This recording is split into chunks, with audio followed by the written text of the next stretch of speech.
Hello friends, this is Deepak Singh and on behalf of AQ Bias, today we'll be discussing a topic of Nipah virus. अब देखा जाए पिछले साल तो अभी कोरोना वायरस पिछले साल से कोरोना वायरस तो चल ही रहा है। अब एक कुछ फिर एक न्यूज़ आई थी कि हंटा वायरस आ गया है, फिर कुछ और वायरस की बात आ जाती है, फिर आपका आ जाता है ब्लैक फंगस आ जाता है और अब एक नया निपा वायरस आ गया। पता नहीं कब इन सबसे छुटकारा मिलेगा। और जो निपा वायरस का जो अभी केस आया है वो रिसेंटली अभी केरला में कोझिकोड डिस्ट्रिक्ट में वहाँ पे विटनेस करा गया है। पहले भी 2-3 साल पहले भी वहाँ पे केरला में केस आपके मिले थे 2000 आई थिंक 2018 में कोझिकोड में, फिर दूसरे एरिया में भी केरला में मिले थे और बाकी उससे पहले इंडिया में केसेस आपके वेस्ट बंगाल में मिले थे। तो यही इस टाइम पे इशू चल रहा है कि ऑलरेडी केरला में कोरोना वायरस के केसेस तो काफ़ी ज़्यादा हैं, अब निपा वायरस का भी आ रहा है। तो friends again I will be discussing this topic in a 3C approach.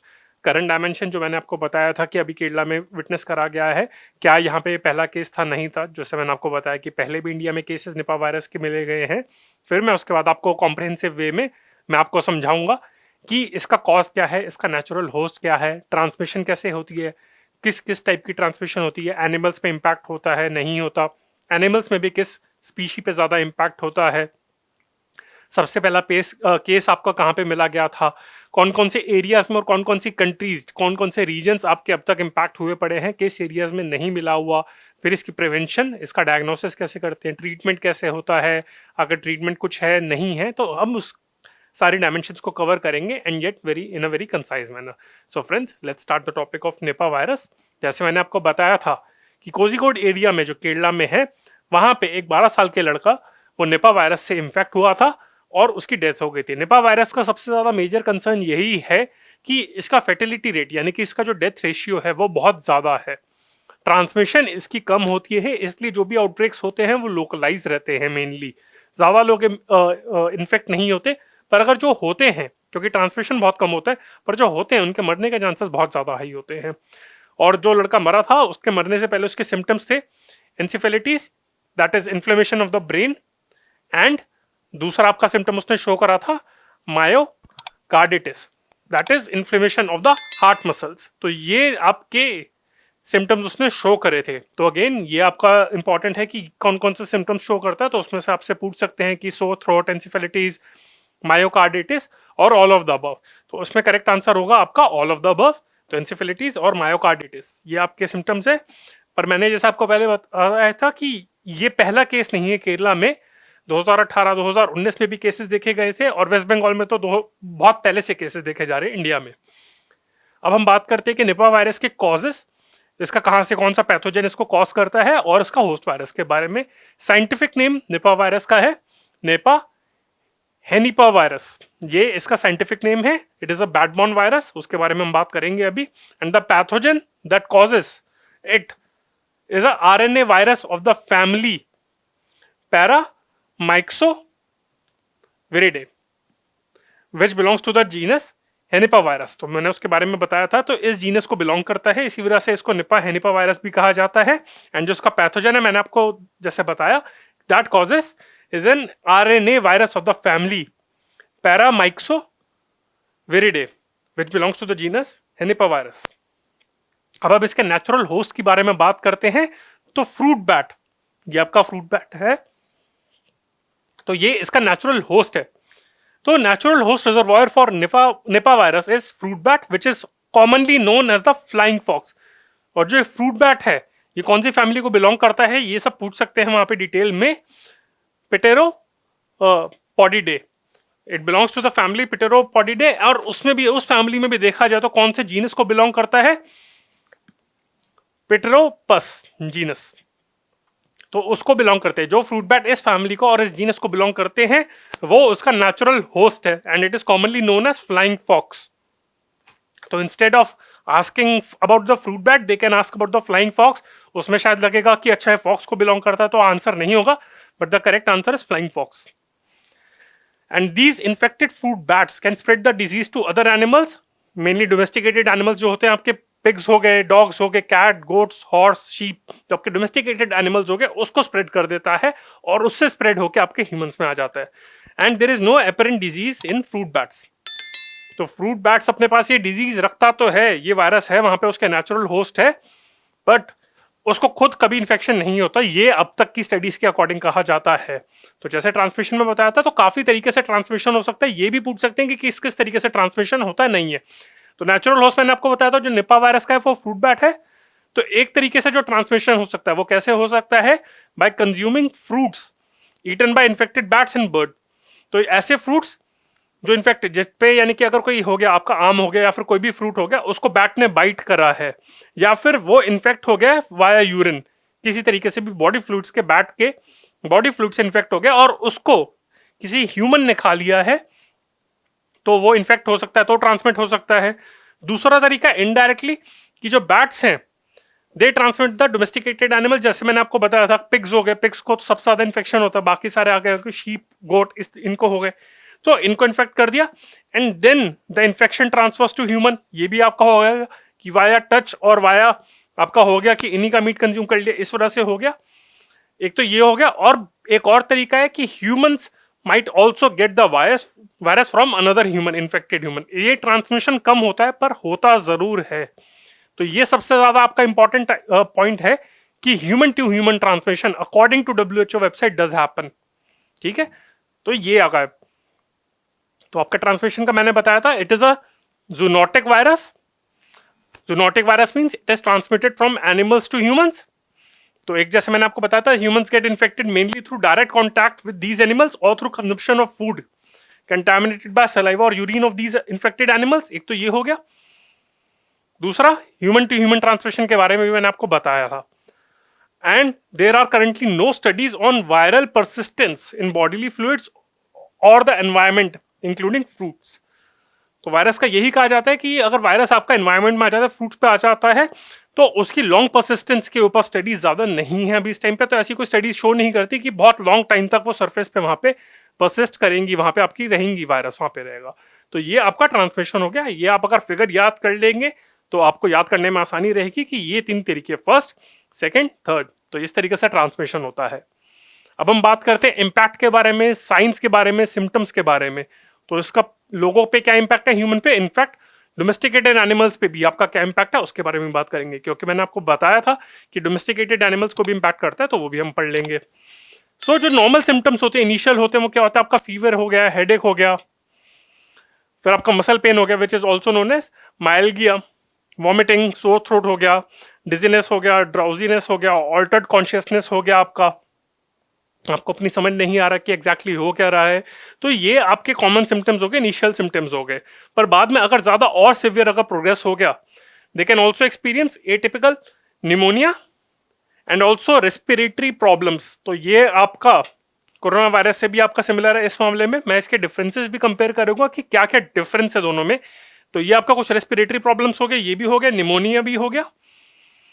And जो इसका जो एग्जांपल है, जो मैंने आपको बताया था कि आपका हो गया inflammation of the heart muscles, तो है, साथ में आपका encephalitis, that is major swelling in the brain, can also occur in severe cases progressing to coma within 24 to 48 hours. तो मैंने आपको बताया था कि इसका जो सबसे जो मेजर इश्यू है वो ये है कि बहुत सिवियर हो जाता है, इंसेफेलिटीज हो गया, आपका ब्रेन और हार्ट में आपके स्वेलिंग हो सकती है, तो उसकी वजह से एक इंसान कोमा में जा सकता है बहुत जल्दी। एंड WHO के according between 40 to 75% of cases can lead to death. तो आप देख सकते हैं कितना ज्यादा सेवेरिटी हाई है। पर ये तो WHO का स्टडी है, और कुछ लोग तो कहते हैं कि ये अंडर एस्टिमेट्स है। कुछ स्टडीज के अकॉर्डिंग, जैसे केरला में जब पिछला आउटब्रेक हुआ था 2018-19 में हुआ था, तब कुछ स्टडीज के अकॉर्डिंग वहां पे 90% फर्टिलिटी रेट था। तो आपका जो मैंने आपको लड़के के बारे में बताया कि वो 12 साल का लड़का था, उसको वायरस हुआ और एकदम से मर भी गया वो, जैसी सिम्टम्स है। तो फर्टिलिटी रेट बहुत ज्यादा हाई है इसका। ये आपका है इम्पैक्ट है लोगों पे। तो उसके सिम्टम्स बता दिए, क्या क्या मेजर आपकी होती है ना, कि बहुत कम डिजीजेस होती हैं आपकी, बहुत सिमिलर लो लेवल की डिजीज होती है जिसका इम्पैक्ट बहुत कम होता है, माइनर डिजीज होती हैं, और कुछ मेजर आपका हो गया एंसेफेलिटीज, या और आपका हो गया हार्ट पेन हो गया, आपका हार्ट मसल्स की स्वेलिंग हो गई। अब एनिमल्स की बात करें तो आपका एनिमल हस्बेंड्री सेक्टर को भी बहुत ज्यादा इंपैक्ट करता है, क्योंकि वायरस को है वो सबसे ज्यादा आपका पिग्स में तो सबसे ज्यादा इंपैक्ट होता है आपका।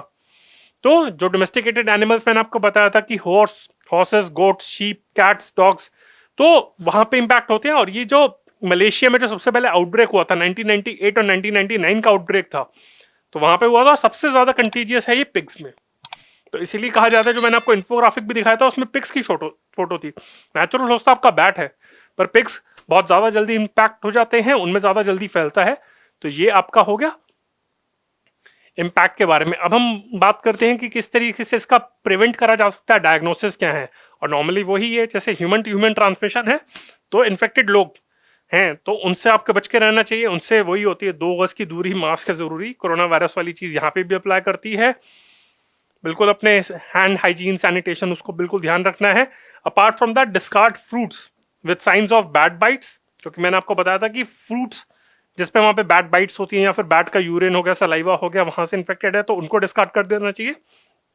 And also avoid consuming raw date palm, sap और टॉडी, जो नॉर्मली बैट आपके कंज्यूम करते हैं। तो ये आपके प्रिवेंटिव मेजर्स हो गए, apart from the various measures की। बाकी सबसे भी दूर रहिए आपको अगर कुछ आता है तो। ये आपके प्रिवेंशन के हो गए आपके, ठीक है। अब हम डायग्नोसिस की बात करें, so it can be diagnosed with clinical history during the acute and convalescent phase of the disease. And the main test जो आपके हैं, इन टेस्ट के बारे में आपने कोरोना वायरस के चक्कर में आपने पढ़ा तो होगा ही। The main test used are RT-PCR, which is also known as real time polymerase chain reaction from body fluids, and antibody detection via ELISA, that is enzyme linked immunosorbent assay। तो ELISA हो गया आपको, RT-PCR हो गया, ये 2 तरीके हो गए आपके जिनसे आपका टेस्ट, जिन टेस्ट से आपका डिटेक्ट कर सकते हैं। Other test which can also be use include जो आपका है पॉलीमरेज चेन रिएक्शन, वो जो आपका हो गया ऐसे, and virus isolation by cell culture. ये आपके तरीके हो गए जो डायग्नोसिस के लिए यूज कर सकते हैं। और ट्रीटमेंट में आपका क्या है कि क्या अभी इसके लिए कोई ट्रीटमेंट है? There are currently no drugs or vaccine. तो ऑल्दो इस वायरस को बहुत पहले डिटेक्ट करा गया था, पर इसमें स्प्रेड कम होता है, इस वजह से कभी फोकस नहीं किया। तो ना तो इसके लिए कोई ट्रीटमेंट के लिए कोई ड्रग है, ना उसकी प्रिवेंशन के लिए कोई वैक्सीन है अभी तक specific for Nipah virus infection. तो यही कहा जाता है कि सपोर्टिव केयर है, इंटेंसिव सपोर्टिव केयर है, बिल्कुल ध्यान रखना चाहिए अगर किसी को इम्पैक्ट होता है तो यही है, वरना अभी तक इसके लिए कोई स्पेसिफिक ट्रीटमेंट नहीं है। ये इंपॉर्टेंट पॉइंट है प्रीलिम्स के लिए एक और आपका। और हम इसकी टाइमलाइन और इसका इम्पैक्ट देखें तो अगर हम ये मैप देखें तो आप देखेंगे यहाँ पे कि आपका ये साउथ एशिया और जो साउथ ईस्ट एशिया जो आपका है, तो ये मेनली आपका इम्पैक्ट करता है। ये जो ब्लू डॉट्स हैं आपके, ये निपा वायरस आपका इंडिकेट करता है। तो ये जो मलेशिया सिंगापुर हो गया, ये आपका एरिया हो गया। और दूसरा आपका वेस्ट बंगाल बांग्लादेश हो गया। केरला में भी केसेस आए हैं, वो इसमें शो नहीं है, पर ये वेस्ट बंगाल और बांग्लादेश वाला एरिया, और खासकर ये मलेशिया और सिंगापुर, तो ये जो है यानी कि मेनली जो एरिया प्रोन है वो आपका साउथ एशिया हो गया। साउथ एशिया में इंडिया हो गया, बाकी सारे जो साउथ एशियन कंट्रीज हो गई, और साथ में आपका हो गया साउथ ईस्ट एशिया। तो मेनली इन्हीं रीजन्स में आपका अभी जो आउटब्रेक्स हुए निपा वायरस के वो हुए हैं। जो पहला आउटब्रेक था वो 1998-1999 में हुआ था इन मलेशिया। और ये इंपॉर्टेंट है, ये बहुत ज्यादा इंपॉर्टेंट है, क्योंकि इसका नाम निपा वायरस इसलिए रखा गया है क्योंकि मलेशिया में एक विलेज है निपा के नाम से। तो वहां पे वायरस पहली बार आपका जो भी इन्फेक्टेड पर्सन था उसको आइसोलेट करा गया था वहां पे, फिर उसकी डेथ तो हो गई थी, पर वहां पे पहली बार निपा वायरस की फाइंडिंग हुई थी कि कोई इन्फेक्टेड पर्सन है जो निपा वायरस से है, और इसी वजह से उस विलेज के नाम पे निपा वायरस रख दिया गया है। पर उसके बाद ये तो आपका पुराना केस हो गया 1998-1999 में। उसके बाद से WHO की भी गाइडलाइंस आ गई कि किसी जगह के ऊपर आपका कोरोना वायरस आपका नाम नहीं रखा जाता है। इसी वजह से कोरोना वायरस को चाइनीज वायरस नहीं कहा जा रहा, क्योंकि पहले आपका होता था स्पेनिश फ्लू होता था, जबकि स्पेनिश फ्लू वहां पे ओरिजिनेट भी नहीं हुआ था स्पेन में, बस वहां पे क्योंकि आपकी जो प्रेस बहुत लिबरल थी, उन्होंने स्पेनिश फ्लू के केसेस बहुत लिबरली रिपोर्ट करे थे, इस वजह से उसको स्पेनिश फ्लू कहा जाता था। पर अब देखेंगे अगर कोई भी वायरस अब नया आ रहा है तो वो किसी पर्टिकुलर रीजन के नाम पे नहीं रखा जा सकता। अब उसके लिए प्रॉपर गाइडलाइन है, जैसे आपने कोरोना वायरस के बारे में आपने पढ़ा है। तो ये आपका हो गया। फिर आपका मलेशिया में हुआ था, पर जो 1998-99 में जो आउटब्रेक हुआ था उसके बाद से मलेशिया में कोई आउटब्रेक नहीं हुआ, ये अकॉर्डिंग टू WHO है। ये भी इंपॉर्टेंट पॉइंट है कि ऐसा नहीं है कि उसके बाद से मलेशिया में रेगुलर आउटब्रेक्स हो रहे हैं, पर उसके बाद से कोई नहीं हुआ। फिर उसके बाद मैंने आपको बताया था कि साउथ और साउथ ईस्ट एशिया में रेगुलर बेसिस पे आउटब्रेक हुए हैं। बांग्लादेश में जैसे 2001 में हुआ था, और उसके बाद रेगुलर बेसिस पे बांग्लादेश में आउटब्रेक होते रहे हैं। जैसे मैंने आपको मैथ बताया था, काफी डेंसली था, तो वहां पे नंबर ऑफ आउटब्रेक्स काफी ज्यादा थे, अराउंड 10, मिनिमम 10 आउटब्रेक तो हो सकते हैं। वेस्ट बंगाल में भी हुआ है क्योंकि वो तो एडजेसेंट ही है। तो इंडिया में अगर देखा जाए तो वेस्ट बंगाल और केरला में अब तक आउटब्रेक हुए, ये 2 रीजन्स हैं। तो अगर आपसे कुछ एमसीक्यू इस तरीके से पूछे कि इन विच regions have the Nipah virus outbreaks been noticed? A. West Bengal, B. Kerala, C. 1 and 2 और D. None of the above। तो करेक्ट आंसर उसमें C होगा आपका, केरला और वेस्ट बंगाल दोनों में। So in India, West Bengal had seen an outbreak in 2001 and 2007 और केरला में जो था 2018 में हुआ था, 2019 में भी हुआ था और अब रिसेंटली आपका 2021 में हुआ है। तो ये आपका हो गया कि निपा वायरस की आपकी टाइमलाइन हो गया और ज्योग्राफिकल डिस्ट्रीब्यूशन हो गई कहाँ पे केसेस है। अब हम बात करते हैं कोरोना वायरस के कंटेक्स्ट में भी। इंडियन एक्सप्रेस में एक्सप्लेन्ड पेज पे इसके कुछ काफी कंपैरिजन आए थे, तो मैंने सोचा इंक्लूड कर लेता हूँ, क्योंकि पूछ सकते हैं instead of asking a question on Nipah virus they can ask on it's comparison with corona virus, they can go for the analysis. तो एनालिसिस ये है कि इसका जो स्प्रेड है निपा वायरस का, जो भी आउटब्रेक्स हुए हैं उसमें ये रहता है ना कि वो छोटा पैकेट बड़ा धमाका, बिल्कुल ऐसा इस तरीके से होता है कि अगर आउटब्रेक होता है लोकलाइज्ड रहता है। ह्यूमन टू ह्यूमन ट्रांसमिशन मैंने आपको बताया था कि बहुत कम होती है लेकिन कम होती है, इसी वजह से। और कोरोना वायरस में क्या है, बहुत जल्दी स्प्रेड होता है। कोरोना वायरस में स्प्रेड बहुत जल्दी होता है पर उसका इंपैक्ट फर्टिलिटी रेट काफी कम है। पर निपा वायरस में कि ट्रांसमिशन बहुत कम होता है पर फर्टिलिटी रेट बहुत ज्यादा हाई है। अकॉर्डिंग टू WHO 40 to 75% है।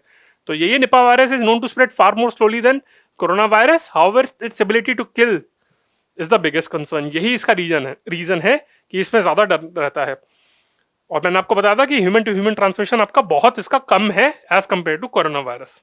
तो यही आपका रीजन है कि इसी वजह से आपका निपा वायरस पे कभी ज्यादा फोकस भी नहीं हुआ। आउटब्रेक हुआ, लोकलाइज हुआ, शायद इसलिए कभी ज्यादा ध्यान में नहीं गया कि अब तक वैक्सीन भी नहीं आई। कोरोना वायरस अभी आया, उसकी वैक्सीन आ गई क्योंकि ग्लोबल कंसर्न बन गई थी। पर जो आपका निपा वायरस है वो आपका एक और अगर एग्जाम्पल डिफरेंस की बात करें तो वो आपका पेंडेमिक है आपका कोरोना वायरस। पर अगर निपा वायरस की बात करें तो साउथ एशिया और साउथ ईस्ट एशिया में हुआ, वो भी एक पर्टिकुलर रीजन्स में ही हुआ है। इंडिया में भी अगर देखा जाए तो केरला और वेस्ट बंगाल में हुआ है। तो फ्रेंड्स, ये आपका कंपैरिजन था। आई होप आपको ये लेक्चर पसंद आया हो। Again I covered this topic in a 3C approach, current dimension, comprehensive yet concise. अगर आपको ये पसंद आया हो तो please press the like button, comment in the comment section और अपने दोस्तों के साथ भी शेयर करिए जो इस सिविल सर्विसेज या फिर बाकी गवर्नमेंट एग्जाम्स के लिए प्रिपेयर कर रहे हैं। And friends, I have important announcement that we are launching our fresh foundation batch for covering general studies, essay and CSAT from 16 September. Under this 800 hours of classes will be provided for general studies, जिसमें current affairs को बहुत ज़्यादा weightage दी जाएगी क्योंकि current affairs बहुत ज़्यादा important है आपके। और साथ में हम ऑप्शनल बैचेस भी लॉन्च कर रहे हैं history, geography, political science and IR, sociology and public administration के लिए। And we are also present on various social media platforms like Facebook, Instagram, YouTube and Telegram. So अगर आपका कोई डाउट है तो आप इन सोशल मीडिया चैनल्स के थ्रू आप हमसे कांटेक्ट कर सकते हैं। हमारा ऑफिस बड़ा बाजार मार्ग में भी ओपन है, आप हमारे ऑफिस में भी आ सकते हैं। And if you have any query then please feel free to contact us related to this topic, any other subject और in general if you need any counseling. So friends, this is Deepak Singh on behalf of AQ Bias. Bye. Thank you.